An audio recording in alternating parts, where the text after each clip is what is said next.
Oke, bismillahirrahmanirrahim. Di video ini ya kita akan membahas tentang definisi ilmu tajwid. Ya, ilmu tajwid menurut bahasa adalah at-tahsin.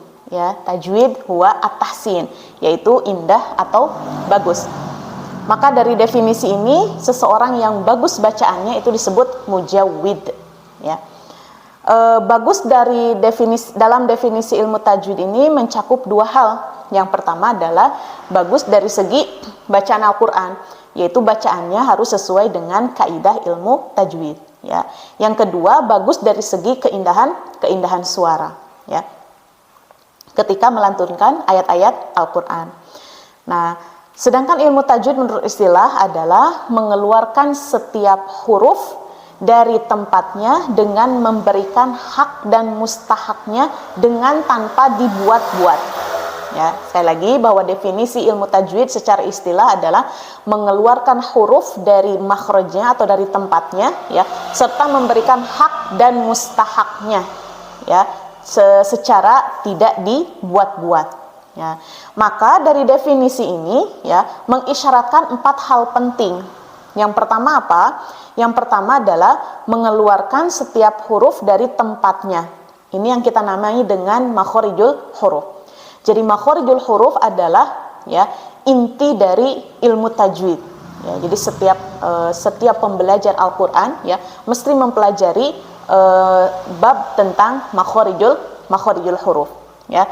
Kenapa? Karena ketika seseorang tidak mengetahui di mana tempat keluarnya huruf tersebut, ya, maka dia akan melafadzkan huruf tersebut dengan tidak benar atau secara salah, ya, tidak sesuai dengan kaidah ilmu tajwid. Ya. Kemudian yang kedua adalah ya yang diambil dari definisi adalah memberikan setiap huruf hijaiyah haknya. Apa yang dimaksud dengan hak huruf? Hak huruf adalah sifat yang melekat pada huruf tersebut.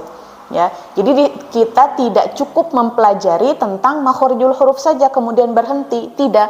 Tapi selain mempelajari makhorijul huruf pun, maka kita harus menyempurnakan pembelajaran kita dengan sifatul huruf.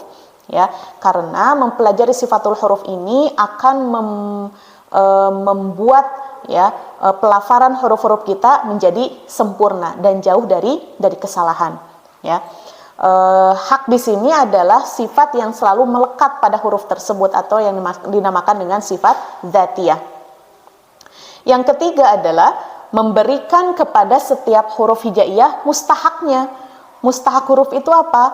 Mustahak huruf itu adalah sifat yang ditimbulkan dari sifat lazimahnya. Misalnya sifat tafkhim yang disebabkan oleh isti'la dan sifat tarqiq yang disebabkan oleh istifal, ya, seperti itu. Kemudian yang keempat adalah merupakan suatu keharusan bagi setiap kaum muslimin, ya, mengeluarkan huruf hijaiyah dan memberikan sifatnya tanpa dibuat-buat, ya, tanpa berlebihan dan tanpa dibuat-buat.